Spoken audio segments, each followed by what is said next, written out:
Mysticism. Ought we to admit that there is available, in support of religion, a source of knowledge which lies outside science, and may properly be described as revelation? This is a difficult question to argue, because those who believe that truths have been revealed to them profess the same kind of certainty in regard to them that we have in regard to objects of sense. We believe the person who has seen things through the telescope that we have never seen. Why then, they ask, should we not believe them when they report things that are to them equally unquestionable? It is perhaps useless to attempt an argument such as will appeal to the person who has enjoyed mystical illumination. But something can be said as to whether we others should accept this testimony. In the first place, it is not subject to the ordinary tests. When a person of science tells us the result of an experiment, he also tells us how the experiment was performed. Others can repeat it, and if the result is not confirmed, it is not accepted as true. But many people might put themselves into the situation in which the mystic's vision occurred without obtaining the same revelation. To this it may be answered that a person must use the appropriate sense. A telescope is useless to a person who keeps his eyes shut. The argument as to the credibility of the mystic's testimony may be prolonged almost indefinitely. Science should be neutral, since the argument is a scientific one, to be conducted exactly as an argument would be conducted about an uncertain experiment. Science depends upon perception and inference. Its credibility is due to the fact that the perceptions are such as any observer can test.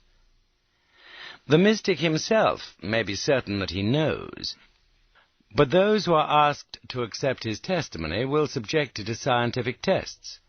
Science, as such, should have no expectation, positive or negative, as to the result.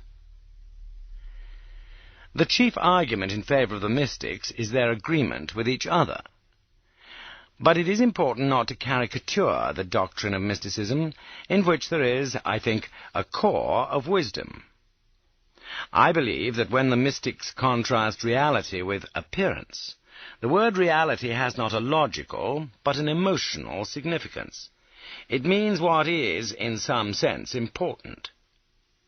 When it is said that time is unreal, what should be said is that, in some sense and on some occasions, it is important to conceive the universe as a whole, as the Creator, if he existed, must have conceived it in deciding to create it.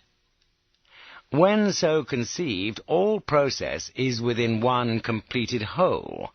Past, present, and future all exist, in some sense, together. And the present does not have that preeminent reality which it has to our usual ways of apprehending the world. If this interpretation is accepted, mysticism expresses an emotion, not a fact. It does not assert anything, and therefore can be neither confirmed nor contradicted by science. The fact that mystics do make assertions is owing to their inability to separate emotional importance from scientific validity. The certain and partial unanimity of mystics is no conclusive reason for accepting their testimony on a matter of fact. The scientist, when he wishes others to see what he has seen, arranges his microscope or telescope. That is to say, he makes changes in the external world, but demands of the observer only normal eyesight. The mystic, on the other hand, demands changes in the observer, by fasting, by breathing exercises, and by a careful abstention from external observation. We all know that opium, hashish, and alcohol produce certain effects on the observer.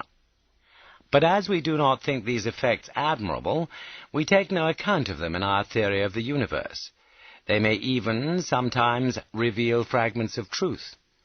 But we do not regard them as sources of general wisdom.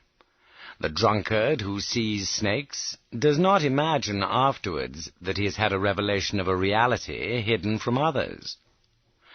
From a scientific point of view, we can make no distinction between the person who eats little and sees heaven, and the man who drinks much and sees snakes. Each is in an abnormal physical condition, and therefore has abnormal perceptions. Normal perceptions, since they have to be useful in the struggle for life, must have some correspondence with fact. But in abnormal perceptions there is no reason to expect such correspondence, and their testimony, therefore, cannot outweigh that of normal perception. The mystic emotion, if it is freed from unwarranted beliefs, and so overwhelming as to remove a person wholly from the ordinary business of life, may give something of very great value, the same kind of thing, though in a heightened form, that is given by contemplation. Breadth and calm and profundity may all have their source in this emotion, in which for the moment all self-centered desire is dead, and the mind becomes a mirror for the vastness of the universe.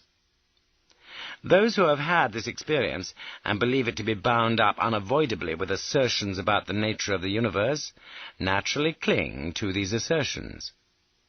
I believe myself that there is no reason to believe them true. I cannot admit any method of arriving at truth except that of science. But in the realm of the emotions I do not deny the value of the experiences which have given rise to religion. Through association with false beliefs, they have led to much evil as well as good. Freed from this association, it may be hoped that the good alone will remain.